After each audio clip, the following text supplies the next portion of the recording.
Hello po, ako nga po pala si Ronaldine Rosales Batalier, 23 years old at ako po ay taga Bicol, Albay. Na-diagnose po ako nung taong 2015, which is ito po yung mixed germ cell tumor sa ovary. Stage 1 po ako nung diagnose ako. Tinanggal po agad yung right ovary ko noon. May nakakita sa akin na taga dun sa amin, sabi niya, what if try ko daw sumali ng contest? Tapos hindi ko nga sinabi na may sakit ako eh. Sabi ko, sige baka sakaling kahit paano may pandagdag kami sa gastos namin. Then noong 2017 po, yun na po, pabalik-balik yung lagnat ko. Siguro mga 2 weeks hindi ako nawawalan ng lagnat. Sabi ko, baka ito na po yung cancer ko na stage 1, baka lumala na po siya kasi hindi nga po ako nagpagamot gawa nang wala kaming pera noong 2015. Tapos yun na, pagpa-check up ko kasi lumaki po yung tiyan ko.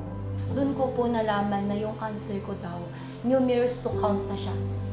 Yung sakit sobra pa, yung nararamdaman ko, likod and sa stomach ko. Tapos hanggang pinost ako ng pinsan ko na ganun nga po yung story ng buhay ko. Maaga nawalan ng mama, independent ako na tao. Tapos ganun din po, mahirap din po talaga kasi kami. Tapos yun, nung 2017 na nga po, inikot namin lahat ng ospital. Hindi na po talaga nila ako tinatanggap. So yun, sobrang sakit sa akin. So parang, yung parang dating sa akin, parang feeling ko kinadidirian ako ganun. So yun nga po, hanggang sa nag-viral din yung kwento ko ng pinost ng kamag-anak ko po. Hanggang pa share siya, yun nakita ng organizer na payo namin. May kakilala pala po siya dito sa PGH. Yun agad-agad po dinala nila ako dito sa PGH. And then, di ba po, right ovary po yung unang-unang cause ng cancer ko. Kumalat na po pala siya sa liver, sa bone, and lungs. Doon po sinabi na stage 4 na po ako at tinaningan na yung buhay ko. Pero yun, nung nalampasan ko po yung taning ko na yun, so sabi ko, may mission pa ako dito sa mundo. Ganun po lumaki po yung tiyan ko, hirap na hirap po ako. Nagawa po yung nakalatan na din yung lungs ko. Yung sa liver ko, kaya daw po lumaki yung tiyan ko, gawa ng sa liver po. Hindi na masyado nagpa-function yung mga organ ko sa loob ng tiyan. Yun po, ni-repair na po kami sa child house. And then, nung start na nag-chemo ako, doon na po kami tumira. Nag-stay na po sa child house. So yun, nag-chemo ako. Unti-unti natuwa po ako after nung 2 cycles of chemo ko po. Lumiit na po yung tiyan ko. From as in ganito talaga ako po. Yung tiyan ko ang laki.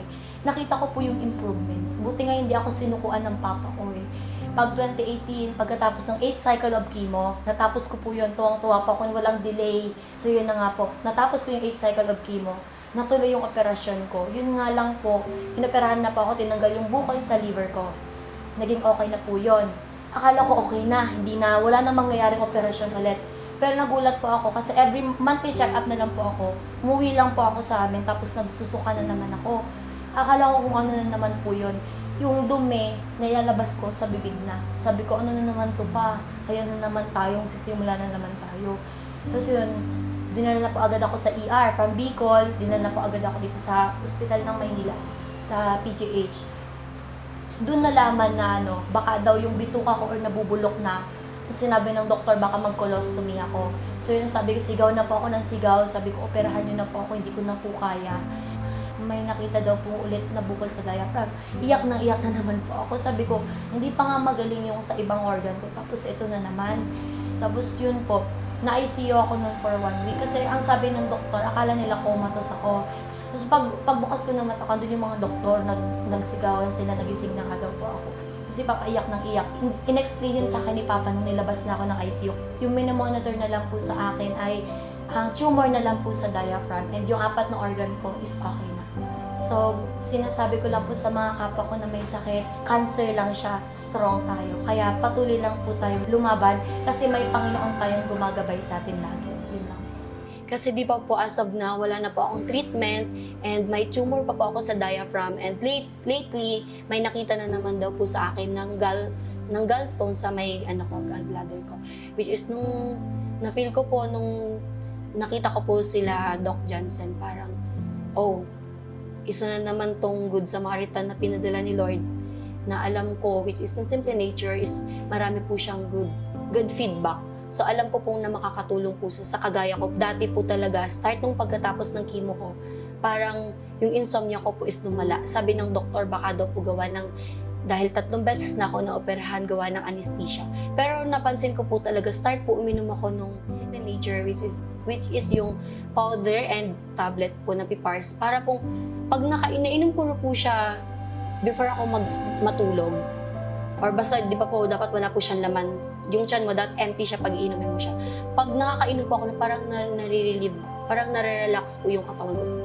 Kaya mas pinipili ko po siya, inumin po siya after dinner para po agad pag ininom ko po yun, nakakatulog po ako agad. Parang maganda po talaga yung feedback po sa akin. Hindi na po ako yung parang nai-stress na po ako, na nahihirapan po ako matulog. Minsan naiiyak na lang po ako. Pero start po nung uminom po ako noong December until now, parang nag-improve po, hindi na po masyado ako inatake ng insomnia po. Siguro mga 2 days after na take ko po yung gamot, parang napansin ko na parang everyday na ako nagbabawas. Kasi po talaga dati, siguro sa isang linggo, 3 beses lang po ako nagbabawas. And nakita ko po talaga yung good feedback agad ng gamot na ininom ko. Kasi yun nga po, parang pag nainom ko po siya, parang yung sa loob ko na may something ako naririnig na tumutunog. And after yun po, nagbabawas na po ako. And parang ang gaan po sa pakiramdam. And parang medyo po nabawasan yung bloated ko sa tiyan. Start po nung uminom po ako.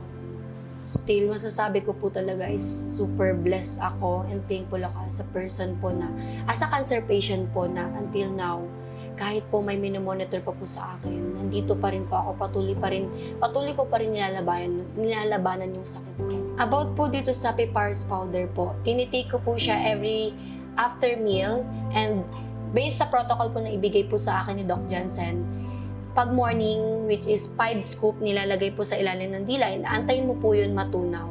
Pag gabi naman po, tinitake ko siya after dinner, which is 4 scoop naman po siya. Kasi sa protocol po is kailangan everyday makatake ako ng 9 scoop. So, kapag po, based po sa observation ko, kapag po naiinom ko po itong Pipars powder, parang yung something na tumutunog po talaga sa tiyan ko, na parang may something, parang kini-cleanse na yung sa loob ng tiyan ko. And after po nun, magbabawas na ako. So, parang after ko pong magbawas nun, parang feeling ko sobrang gaan ng pakaramdam ko sa tiyan ko. Tungkol naman po sa Pipars Plus tablets naman po, based sa protocol po na ibinigay po sa akin ni Doc Jansen, ano po siya, kailangan everyday makatake po ako ng 30 tablets. So sa protocol po na sinusunod ko, iinumin ko po siya with empty yung stomach ko. Pag morning, pagkagising ko, ito po talaga agad yung iniinom ko. 15 tablets sa morning, and after naman po, same, kailangan empty din yung stomach mo.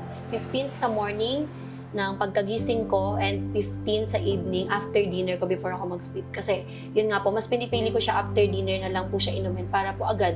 Pag nainom ko po siya, yun nga po, nare-relieve yung katawan ko. Parang mabilis po ako nakakatulog, and naiiwasan ko po yung insomnia na lagi ko pong nararanasan noon po, lalong-lalo na po nung after po ako mag-chemo.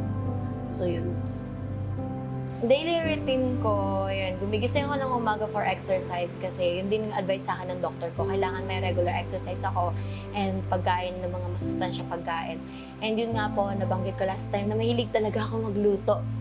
Yun po talaga, kapag kumakain po kami sa office, talagang ako po yung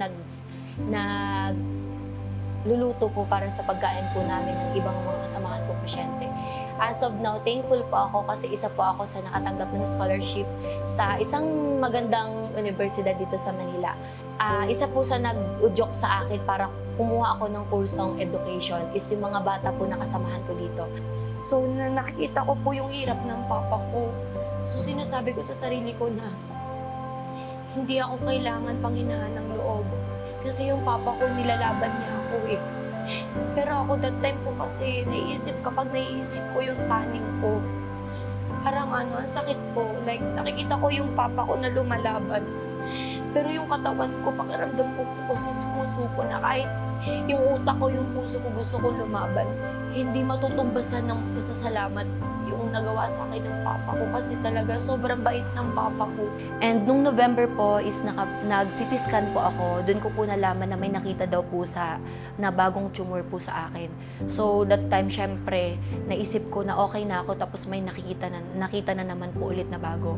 So I am so thankful po kasi nung December po is nakilala ko po sila Mr. Sean, sila Doc Jansen po at ang Simply Nature staff po na alam ko pong nakatulong po talaga sa akin. And yun nga po, nung nakita po na parang bad yung result ng CT scan ko, and after po ng December, bali po after December po and until June, July, bali nakatatlong CT scan po ako at nakita ko po talaga yung improvement po ng result ng CT scan and ultrasound ko po. And I'm so happy po na nitong latest na CT scan ko nung July, tuwang-tuwa po si Doc Johnson kasi talagang nakita po niya na lumiit po talaga yung tumor ko. And masayang-masaya po ako doon. Siguro kung wala yung Simple Nature, siguro yung tumor na nakita po sa akin, I think siguro po mas lalala po siya. Kasi yun nga po ang sabi nila, kapag na-stress yung pasyente, mas lalo po yung nagtitrigger yung cancer po. Kaya yun nga po, maraming salamat po talaga sa Simple Nature. Kasi kung hindi po dahil sa inyo, siguro hanggang ngayon stop pa rin po ako sa pag-aaral.